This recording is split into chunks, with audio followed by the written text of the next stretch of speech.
Hello everyone, welcome back to G chemistry. Myself Gaurav Sharma. और आज से हम इस चैनल पर केमिस्ट्री का पूरा सिलेबस अपलोड करने वाले हैं जो केमिस्ट्री का रहेगा। तो केमिस्ट्री का जो सिलेबस है उसकी हम रेगुलर क्लास अब यहाँ पे अपलोड करेंगे। आपको सभी चैप्टर यहाँ पे कंप्लीट कराए जाएंगे। अगर आप पहली बार चैनल पर आए हैं तो चैनल को सब्सक्राइब कर लीजिए और अपने फ्रेंड्स लोगों के साथ शेयर कर दीजिए ताकि सभी को क्लासेस का नोटिफिकेशन मिलता रहे। तो चैप्टर वाइज हम यहाँ पे कंप्लीट सिलेबस करने वाले हैं। तो आज का जो हमारा चैप्टर है उस चैप्टर का नाम है कोऑर्डिनेशन केमिस्ट्री। और इस क्लास की पीडीएफ आपको टेलीग्राम चैनल पे मिल जाएगी। टेलीग्राम चैनल का लिंक मैं आपको डिस्क्रिप्शन में दे दूंगा और ये लिंक आप देख भी सकते हैं। इस लिंक पे क्लिक करके आप टेलीग्राम चैनल को ज्वाइन कर लीजिए। वहाँ पे आपको कोऑर्डिनेशन केमिस्ट्री की पीडीएफ आपको मिल जाएगी। तो चलिए शुरू कर लेते हैं कोऑर्डिनेशन केमिस्ट्री का वीडियो नंबर 1। तो कोऑर्डिनेशन केमिस्ट्री को सबसे पहले थोड़ा समझ लेते हैं कोऑर्डिनेशन केमिस्ट्री क्या होता है। देखिए, कोऑर्डिनेशन केमिस्ट्री को समझ लेते हैं। कोऑर्डिनेशन केमिस्ट्री वह केमिस्ट्री होती है जिसके अंदर कोऑर्डिनेट बॉन्ड की बात होती है। कोऑर्डिनेट बॉन्ड जिसके अंदर होगा उसको हम बोलते हैं कोऑर्डिनेशन कंपाउंड। अब कोऑर्डिनेट बॉन्ड क्या होता है? कोऑर्डिनेट बॉन्ड में होगा क्या कि यहाँ पे एक मेटल आयन होगा और एक लाइगेंड होगा। लाइगेंड अपने लोन पेयर मेटल को डोनेट करेगा और यहाँ पे एक बॉन्ड बनेगा जिसको बोलते हैं कोऑर्डिनेट बॉन्ड। इस कोऑर्डिनेट बॉन्ड को हम एरो से रिप्रेजेंट करते हैं जो बताता है कि जो लाइगेंड है वो अपने लोन पेयर मेटल को डोनेट कर रहा है। अब लोन पेयर को थोड़ा जान लेते हैं। लोन पेयर क्या होता है? लोन पेयर को हम पेयर ऑफ इलेक्ट्रॉन भी बोलते हैं, पेयर ऑफ इलेक्ट्रॉन। या फिर हम इसको बोल सकते हैं कि वो पेयर इलेक्ट्रॉन का जो बॉन्डिंग में पार्ट नहीं लेता, तो हम इसको बोल देते हैं non bonding electron pair. Non bonding electron pair. For example जैसे NH3 की बात कर लेते हैं तो NH3 में एक लोन पेयर होता है। ये लोन पेयर ऐसा पेयर इलेक्ट्रॉन का है जिसने बॉन्डिंग में पार्ट नहीं लिया है, इसको हम बोलते हैं lone pair. For example water आपने देखा होगा जब आप 11th क्लास में रहे होंगे तो वहाँ पे आपने देखा होगा कि इसके पास दो लोन पेयर होते हैं। तो होता क्या है कि जब कोई लाइगेंड अपने लोन पेयर मेटल आयन को डोनेट करता है तो वहाँ पे एक बॉन्ड बनता है जिसको हम बोलते हैं कोऑर्डिनेट बॉन्ड। वे कंपाउंड जिनके अंदर मेटल और लाइगेंड होते हैं और कोऑर्डिनेट बॉन्ड होता है उसको हम बोलते हैं कोऑर्डिनेशन कंपाउंड। तो यहाँ पे साथ साथ मैंने नोट्स भी साइड में लगाए हुए हैं, आप नोट्स को भी साथ साथ देख सकते हैं। तो देख लीजिए, यहाँ पे कोऑर्डिनेशन कंपाउंड वे मॉलिक्यूलर कंपाउंड होते हैं जो अपनी आइडेंटिटी को solid state as well as dissolve state में क्या रखते हैं, सेम रखते हैं। तो जैसे मानने की बात है NaCl, अगर जैसे ले लेता हूँ NaCl, अगर NaCl को पानी के अंदर डाला जाए तो NaCl ब्रेक हो जाएगा किसमें, Na पॉजिटिव और Cl नेगेटिव में। तो ये क्या हुआ, आयंस में डिसोसिएट हो गया है और इसने अपनी आइडेंटिटी को लॉस कर दिया है। कोऑर्डिनेशन कंपाउंड वे कंपाउंड होते हैं जो solid state as well as in dissolve state अपनी आइडेंटिटी को खोते नहीं है। फॉर एग्जांपल K4FeCN6 की अगर मैं बात करूं तो यहाँ पे सॉलिड स्टेट में इस तरह से प्रेजेंट है। अगर मैं इसको पानी के अंदर डाल देता हूँ, इसको मैं पानी के अंदर डाल देता हूँ तो डिसोसिएट किस तरह से होगा, 4K पॉजिटिव FeCN6 के ऊपर 4 नेगेटिव, ये इस तरह से डिसोसिएट हो गया है। और आप देख सकते हैं यहाँ पे जो ये डिसोशिएट होने के बाद ये जो आयरन है Fe2 पॉजिटिव है और Cn है, ये क्या हुए हैं, ये अलग अलग नहीं हुए हैं, इन्होंने अपनी आइडेंटिटी को लॉस नहीं किया है। तो ये जो आपका K4FeCN6 कंपाउंड था ये कम्प्लीटली डिसोशिएट नहीं हुआ।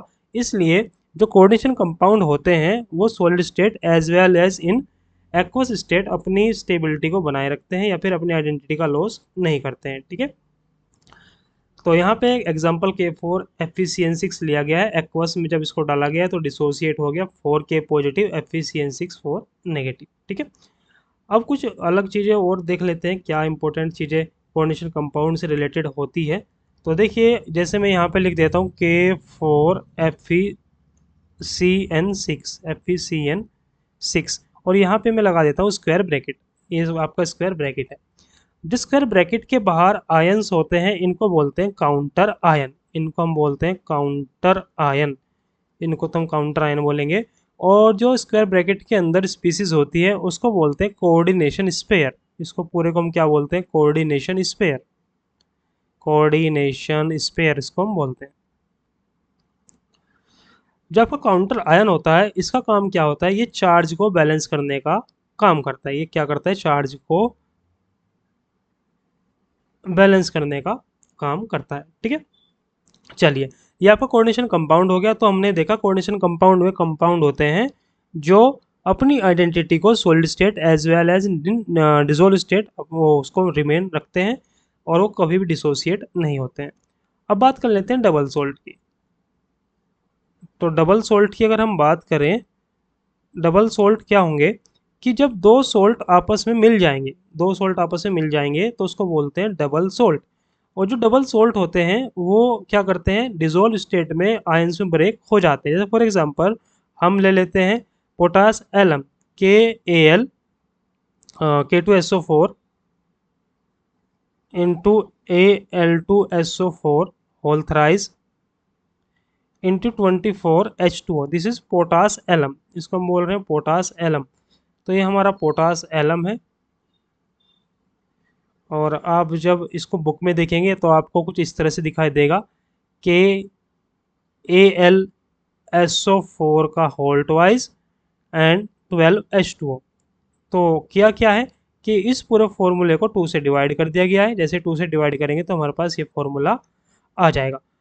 अब जब इस पोटास एलम को पानी के अंदर डाला जाता है, एक्वस सॉल्यूशन में डाला जाता है, तो इसके जो आयंस है वो अलग अलग ब्रेक हो जाते हैं। के पॉजिटिव अलग हो जाता है, Al3 पॉजिटिव अलग हो जाता है, SO4 2 पॉजिटिव सॉरी 2 नेगेटिव अलग हो जाता है। तो हुआ क्या है, जो डबल सोल्ट होते हैं और दो सोल्ट से मिलकर बने, आप देख सकते हैं एक सोल्ट ये रहा और एक सोल्ट ये रहा। जब दो सोल्ट आपस में मिले तो बन गया डबल सोल्ट। और डबल सोल्ट को जब पानी में डाला जाता है तो ये आयंस में इजिली डिसोसिएट हो जाता है। लेकिन जो आपके कोऑर्डिनेशन कंपाउंड होते हैं वो इजिली डिसोसिएट नहीं होते हैं। फॉर एग्जांपल यहाँ पे मोर सोल्ट दिया गया है, तो मोर सोल्ट आप देख सकते हैं। मोर सोल्ट का आपका फॉर्मूला है FeSO4, एक मिनट रुकेंगे, FeSO4 into NH4 whole twice SO4 into 6H2O। This is Mohr salt, इसको हम बोलते हैं मोहर सोल्ट। मोहर सोल्ट जब इसको एक्वस सॉल्यूशन में डाला जाता है, एक्वस में जब इसको डाला जाता है तो ये डिसोसिएट हो जाता है Fe2 पॉजिटिव में, SO4 नेगेटिव नेगेटिव में, NH4 पॉजिटिव में। ठीक है, तो ये क्या करता है, अपने सभी आयंस का टेस्ट दे देता है, इसलिए इसको हम क्या बोलते हैं, डबल सोल्ट बोलते हैं। कभी कभी आपके बोर्ड के एग्जाम में पूछा जाता है what is the difference between coordination compound and double salt. तो हम बताएंगे कोऑर्डिनेशन कंपाउंड वे कंपाउंड्स होते हैं जो इजीली अपने आइडेंटिटी को लॉस नहीं करते हैं और एक्वस सॉल्यूशन में भी अपनी आइडेंटिटी को रिमेन सेम रखते हैं। लेकिन जो आपके डबल सोल्ट होते हैं, डबल सोल्ट पानी के अंदर डालते हैं फिर किसी सॉल्यूशन के अंदर डालते हैं तो आयंस में डिसोसिएट हो जाते हैं और अपने सभी आयन का टेस्ट दे देते हैं। ठीक है, चलिए आगे चलते हैं। कुछ टर्म्स हैं जो रिलेटेड है कोऑर्डिनेशन कंपाउंड से, उनको हम डिस्कस कर लेते हैं। तो देख लीजिए आप, सबसे पहला है कॉम्प्लेक्स आयन और कोऑर्डिनेशन एंटिटी। ठीक है, इसको देख लेते हैं। तो कॉम्प्लेक्स आयन क्या होता है कि इसमें इलेक्ट्रिकली चार्ज स्पीसीज होता है जिसमें एक सेंट्रल मेटल एटम होता है और उसके चारों तरफ क्या लगे होते हैं, आयंस या न्यूट्रल मॉलिक्यूल होते हैं। तो देखिए मैं इसको यहाँ पे लिख देता हूँ। जैसे हमने K4FeCN6 लिया है, K4FeCN6, तो होने क्या वाला है कोऑर्डिनेशन कंपाउंड में या फिर कोऑर्डिनेशन एंटिटी में, यहाँ पे एक मेटल होगा जो कि जनरली आपका डी ब्लॉक का होता है, डी ब्लॉक का। और यहाँ पे कुछ काउंटर आयन लगे होंगे, साथ में यहाँ पे कुछ सराउंडेड आयन होंगे। सराउंडेड आयन आपके न्यूट्रल भी हो सकते हैं, जैसे फॉर एग्जांपल पानी हो सकता है, अमोनिया हो सकता है, इस तरह से आपके न्यूट्रल भी हो सकते हैं। और वो आपके नेगेटिव वाले भी हो सकते हैं, साइनाइड हो गया आपका और आपका क्लोराइड हो गया, इस तरह से। तो कॉम्प्लेक्स आयन किसको बोलेंगे, जिसमें मेटल होंगे और उसके चारों तरफ क्या लगे रहेंगे, कुछ आयंस लगे रहेंगे। इसमें आगे चलते हैं, पार्ट 1 इसका देख लेते हैं। कैटायनिक कॉम्प्लेक्स एंटिटी, इसमें क्या होगा, जो कॉम्प्लेक्स होगा उसके ऊपर ओवरऑल पॉजिटिव चार्ज रहेगा, उसके ऊपर क्या रहेगा, ओवरऑल पॉजिटिव चार्ज देखने को मिलेगा। PTNH3 एग्जाम्पल भी इन्होंने लिया हुआ है 4 और इसके ऊपर क्या है 2 पॉजिटिव। तो इस कॉम्प्लेक्स में अगर हम देखें, कॉम्प्लेक्स में इस कॉम्प्लेक्स में इसके ऊपर कितना चार्ज है, +2 चार्ज है, इसलिए इसको क्या बोल रहे हैं, कैटायनिक। क्योंकि हमें पता है कैटायन का मतलब क्या होता है, पॉजिटिव चार्ज। कैटायन का मतलब होता है पॉजिटिव चार्ज, तो इसके ऊपर पॉजिटिव चार्ज है, इसलिए इस कॉम्प्लेक्स को क्या बोलेंगे, कैटायनिक कॉम्प्लेक्स एंटिटी। इसको बोलेंगे कैटायनिक कैटायनिक कॉम्प्लेक्स। ठीक है, क्योंकि यहाँ पे पॉजिटिव चार्ज है। अगर यहीं पे नेगेटिव चार्ज आ जाए, यहीं पे क्या आ जाए, इस स्क्वायर ब्रैकेट के ऊपर क्या आ जाए आपका, नेगेटिव चार्ज आ जाए। ऊपर तो पॉजिटिव था, यहाँ पे अगर नेगेटिव आ जाए तो इसको बोलते हैं एनायनिक। इसको तो क्या बोलेंगे, एनायनिक कॉम्प्लेक्स। ठीक है, ये आपको क्लियर हो गया होगा। अगर पॉजिटिव चार्ज है तो उसको बोलते हैं कैटायनिक, और अगर नेगेटिव चार्ज है उसको बोलते हैं एनायनिक। ठीक है, चलिए अब आते हैं कि सेंट्रल एटम या फिर आयन क्या होंगे। सेंट्रल एटम या आयन क्या होंगे, तो देखिए सेंट्रल एटम और आयन क्या होंगे। इसमें क्या होगा कि कोई मेटल होगा, मेटल आपका डी ब्लॉक का होगा, और डी ब्लॉक का जो मेटल होगा उसको हम बोलेंगे सेंट्रल मेटल आयन। ठीक है, जैसे फॉर एग्जांपल हम यहाँ पे ले लेते हैं Fe H2O6, और इसके ऊपर हम चार्ज ले लेते हैं 2 पॉजिटिव। तो यहाँ पे जो सेंट्रल एटम है वो कौन सा रहेगा, आयरन रहेगा, और इससे कुछ आयंस या फिर न्यूट्रल मॉलिक्यूल इससे बाउंडेड रहेंगे। अब होने क्या वाला है कि जो आपके लाइगेंड्स हैं, लाइगेंड अपने लोन पेयर किसको डोनेट करेंगे, मेटल को डोनेट करेंगे।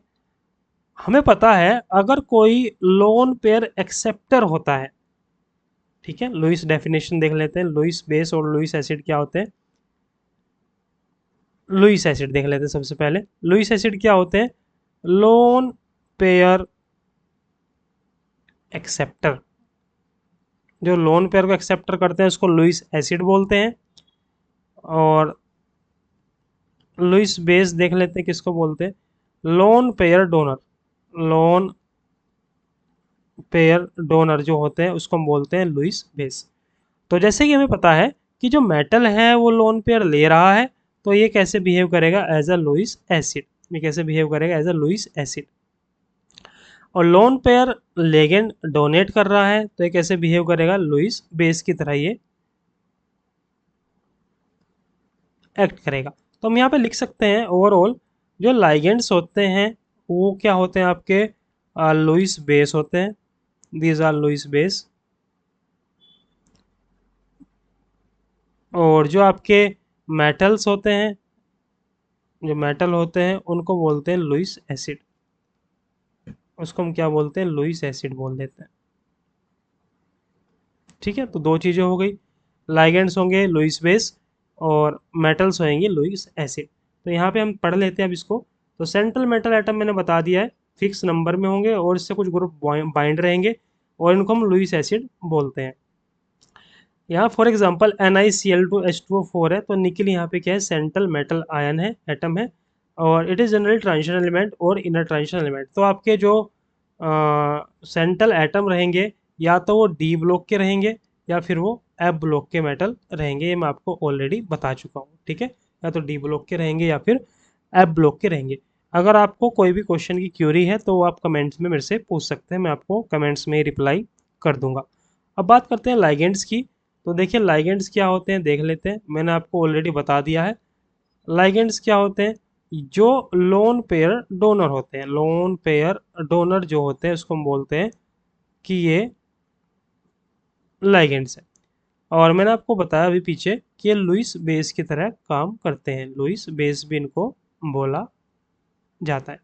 तो यहाँ पे देख लेते हैं क्या लिखा हुआ है, आप पढ़ सकते हैं। Ligands are is electron donating species, और ये क्या करते हैं, मेटल को अपने इलेक्ट्रॉन पेयर को डोनेट करते हैं।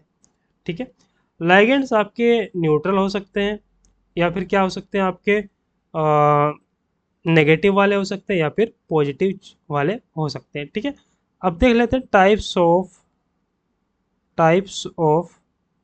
लाइगेंड्स। टाइप्स ऑफ लाइगेंड, तो टाइप्स ऑफ लाइगेंड अगर हम देखें, सबसे पहला अगर हम टाइप की बात करें नंबर फर्स्ट, तो सबसे पहला कैसा हो सकता है आपका लाइगेंड, पॉजिटिव नेगेटिव चार्ज वाले लाइगेंड हो सकते हैं। नेगेटिव चार्ज वाले वो कौन कौन से हो जाएंगे? Cn negative, Cl negative, Br negative, इस तरह से आपके SCN नेगेटिव, इस तरह से जो इसके ऊपर नेगेटिव चार्ज होगा उसको हम बोलेंगे नेगेटिव चार्ज वाले लाइगेंड या फिर एनायनिक लाइगेंड्स। न्यूट्रल की अगर हम बात करें तो न्यूट्रल जो लाइगेंड्स होंगे आपके वो क्या क्या हो सकते हैं? पानी हो सकता है, H2O हो सकता है, NH3 हो सकता है, इथाइलिन डायमीन हो सकता है, इस तरह से और भी जिनके ऊपर कोई चार्ज ना हो और लोन पेयर हो उसको हम बोलेंगे न्यूट्रल लाइगेंड। तीसरा आपका हो सकता है जिसके ऊपर पॉजिटिव चार्ज हो।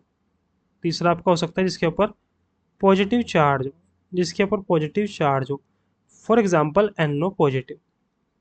तो NO पॉजिटिव वाला आपका ऐसा लाइगेंड होगा जिसके ऊपर पॉजिटिव चार्ज होगा। तो ये क्या हो गया हमारे टाइप्स ऑफ लाइगेंड हो गए। कुछ लाइगेंड्स के ऊपर नेगेटिव चार्ज होता है, कुछ के ऊपर पॉजिटिव होता है और कुछ के ऊपर कोई भी चार्ज नहीं होता जिसको हम न्यूट्रल लाइगेंड्स बोल देते हैं। ठीक है, अब बात कर लेते हैं डेंटिसिटी। हम बात कर लेते हैं डेंटिसिटी। डेंटिसिटी ठीक है, तो डेंटिसिटी क्या होता है? The number of donor atom present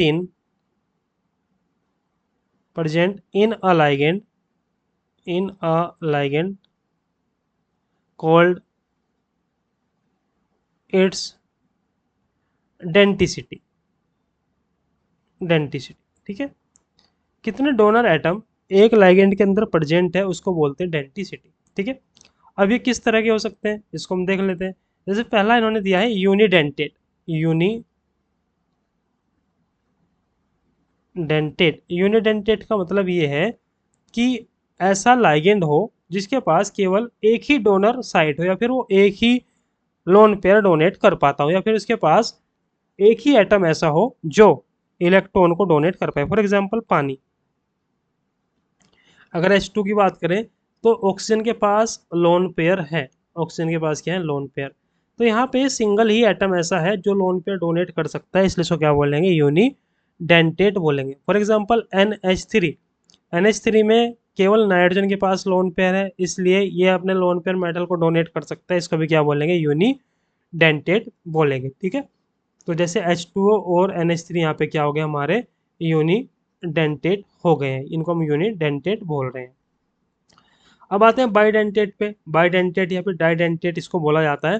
तो बाइडेंटेट ये होता है जो अपने दो डोनर एटम से मेटल को इलेक्ट्रॉन डोनेट कर सकते हैं। फॉर एग्जांपल आप यहाँ देख सकते हैं इस ऑक्सीजन के पास भी इलेक्ट्रॉन है और इसके पास भी इलेक्ट्रॉन है, तो ये मेटल को दो जगह से इलेक्ट्रॉन दे सकता है, इसलिए इसको क्या बोलते हैं? बाइडेंटेट बोलते हैं या फिर डाइडेंटेट बोलते हैं। इसके पास दो डोनर साइट प्रेजेंट होती है।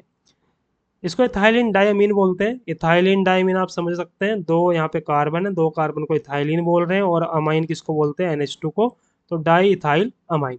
अब यहाँ पे जो नाइट्रोजन है इसके पास क्या है? लोन पेयर है और ये मेटल को दो डोनर साइड से लोन पेयर को डोनेट कर सकता है, इसलिए इसको भी क्या बोलते हैं? डाई डेंटेट या फिर बाई डेंटेट बोलते हैं। अब बात कर लेते हैं पॉलीडेंटेट की। पॉलीडेंटेट का मतलब ये होता है कि जो बहुत ज़्यादा जगह से, दो से ज़्यादा जगह से क्या कर सके? अपने लोन पेयर मेटल को डोनेट कर सके, उसको हम बोलते हैं पॉलीडेंटेट। आप यहाँ पे देख सकते हैं, यहाँ पे इस ऑक्सीजन के पास भी लोन पेयर है, इसके पास भी लोन पेयर है, इसके पास भी लोन पेयर है, इसके पास भी। तो यहाँ पे 4 ऑक्सीजन डोनर है। ठीक है, साथ ही साथ आपको यहाँ पे नाइट्रोजन दिखाई दे रही है, इन नाइट्रोजन के पास भी क्या होते हैं? लोन पेयर होते हैं। तो दो नाइट्रोजन भी यहाँ पे किस तरह बिहेव करेंगे? डोनर की तरह काम करेंगे। तो ओवरऑल अगर हम इसमें देखें, इसको बोलते हैं EDTA, ethylene diamine tetra acetic acid. इसको हम क्या बोलते हैं? Ethylene ethylene diamine diamine tetra acetic acid. Acetic acid. ठीक है, तो आप देख सकते हैं टोटल डोनर साइट कितनी हो गई? 6 डोनर साइट है इसके पास। ठीक है। कभी कभी एग्जाम में पूछ लेता है हमसे कि ईडीटी के पास कितनी डोनर साइट होती है, तो टोटल कितनी डोनर साइट हो जाती है आपकी, 6 डोनर साइट हो जाती है। ठीक है, चलिए अब नेक्स्ट लाइगेंड की बात कर लेते हैं। एम्बीडेंटेड लाइगेंड। एम्बीडेंटेड लाइगेंड वो लाइगेंड होते हैं जो अपने लिंकेज को चेंज कर सकते हैं, जो अपने लिंकेज को क्या कर सकते हैं, चेंज कर सकते हैं, जिसके पास दो डिफरेंट साइट हो जिससे वो मेटल को बाइंड कर सकते हैं। फॉर एग्जांपल ये कोई मेटल है और मैंने इसके साथ ले लिया है NO, NO के साथ 2 नेगेटिव। अब देखिए इसके पास भी लोन पेयर है, इसके पास भी लोन पेयर है, ऑक्सीजन के पास भी लोन पेयर है। तो दो केस बन सकते हैं। कैसे केस बन सकते हैं देख लीजिए। हो सकता है कि जो मेटल है वो किसके साथ बाइंड हो जाए, नाइट्रोजन के साथ बाइंड हो जाए, या हो सकता है कि मेटल ऑक्सीजन के साथ बाइंड हो जाए। अब देखिए जो NO लाइगेंड था इसके पास दो चॉइस है, या तो ये नाइट्रोजन को बाइंड कर सकता है या फिर ये ऑक्सीजन को बाइंड कर सकता है। ऐसे लाइगेंड जिसके पास दो एटम्स हो जो मेटल के साथ बाइंड हो सकते हैं या फिर वो अपने लोन पे डोनेट कर सकते हैं, उसको बोलते हैं एम्बीडेंटेड लाइगेंड। For example SCN। अब इसमें देखिए सल्फर है और नाइट्रोजन है, नाइट्रोजन के पास भी लोन पेयर है और सल्फर के पास भी लोन पेयर है। अब इसके पास दो साइट है, या तो मेटल सल्फर से बाइंड हो सकता है या फिर मेटल आपका नाइट्रोजन से बाइंड हो सकता है। तो देखिए इसके पास भी दो चॉइस है कि दो एटम में से किसी एक एटम को ये बाइंड कर सकता है। तो ऐसे लाइगेंड जो अपने एटम्स को क्या कर सकते हैं, बदल बदल कर मेटल से बाइंड कर सकते हैं, उसको बोल सकते हैं एम्बीडेंटेड लाइगेंड। ठीक है, अब बात कर लेते हैं चिलेटिंग लाइगेंड की। चिलेटिंग लाइगेंड क्या होते हैं, चिलेटिंग को पहले समझ लेते हैं। अगर हमारे पास डाइडेंटेट डाइडेंटेट और पॉलीडेंटेट लाइगेंड है, डाइडेंटेट या फिर पॉलीडेंटेट लाइगेंड है, तो ये क्या करते हैं, ये मेटल को बाइंड कर लेते हैं, मेटल को बाइंड करते हैं मोर देन वन साइड से ज़्यादा ये क्या करते हैं, मेटल को बाइंड कर लेते हैं, जिसकी वजह से क्या होता है, एक रिंग फॉर्मेशन होती है, रिंग का फॉर्मेशन होता है। और रिंग फॉर्मेशन होने की वजह से क्या होता है, स्टेबिलिटी बढ़ जाती है, स्टेबिलिटी इंक्रीज हो जाती है। जैसे स्टेबिलिटी इंक्रीज होगी तो कॉम्प्लेक्स की स्टेबिलिटी बढ़ती चली जाएगी। ठीक है, तो देखिए फॉर एग्जांपल मैं यहाँ पे कोई एग्जांपल लेता हूँ। ये कोई मेटल है और मेटल के साथ मैंने मोनोडेंटेट लाइगेंड लगा दिए, H2O H2O H2O और H2O, इस तरह से। ये जो वाटर है ये कैसे लाइगेंड है, मोनोडेंटेट, मोनोडेंटेट। ठीक है, अब मैंने क्या किया, इसकी रिएक्शन करा दी इथाइलिन डायमीन से। ये जो आपका इथाइलिन डायमीन है इसके साथ मैंने रिएक्शन करा दी, CH2 CH2 NH2 और NH2, इसको बोल रहे हैं इथाइलिन डायमीन। अब क्या होने वाला है यहाँ पे, देखिए ये जो लाइगेंड है ये बाइडेंटेट है और ये कैसे लाइगेंड है, यूनिडेंटेट। तो इन यूनिडेंटेट को हटाकर, दो यूनिडेंटेट को हटाकर यहाँ पे बाइडेंटेट लाइगेंड लग जाएगा। और देखिए क्या होगा यहाँ पे, ये जो नाइट्रोजन के लोन पेयर हैं ये इस मेटल के साथ और इसके भी ये लोन पेयर है मेटल के साथ जुड़ जाएंगे और यहाँ से दो वाटर के मॉलिक्यूल हट जाएंगे, क्योंकि ये जो आपका इथाइलिन डायमीन है ये दो डोनर साइट रखता है और जिसकी वजह से क्या होता है कि ये आराम से मेटल को दो जगह से बाइंड कर लेता है, इस तरह से। और यहाँ से कितने वाटर के मॉलिक्यूल एलिमिनेट हो गए, दो वाटर के मॉलिक्यूल एलिमिनेट हो गए हैं। तो इस तरह से ये एलिमिनेट हो गए हैं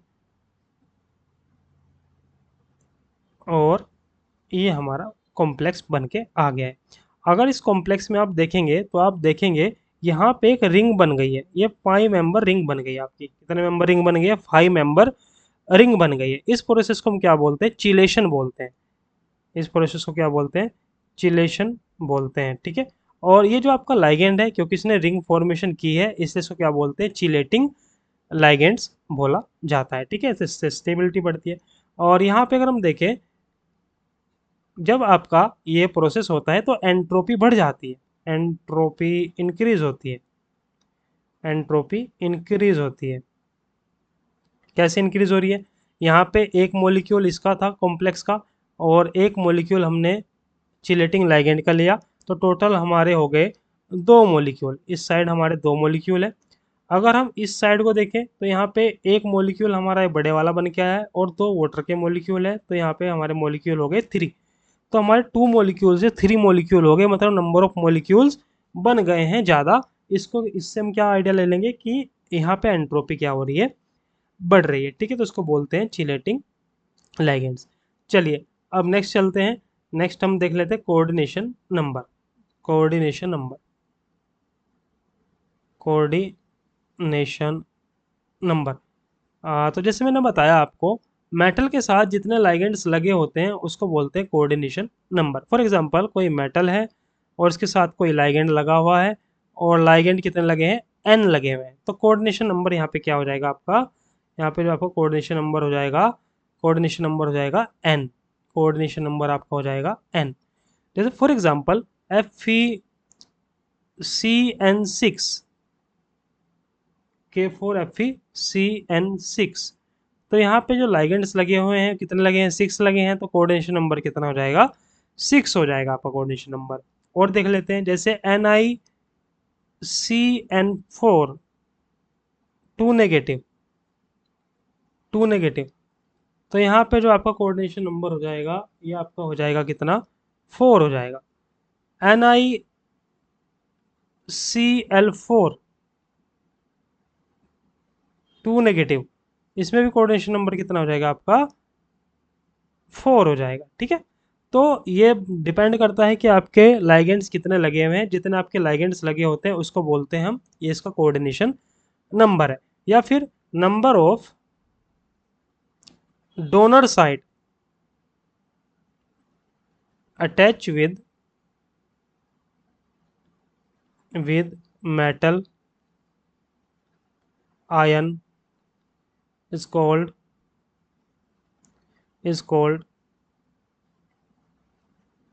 कोऑर्डिनेशन नंबर,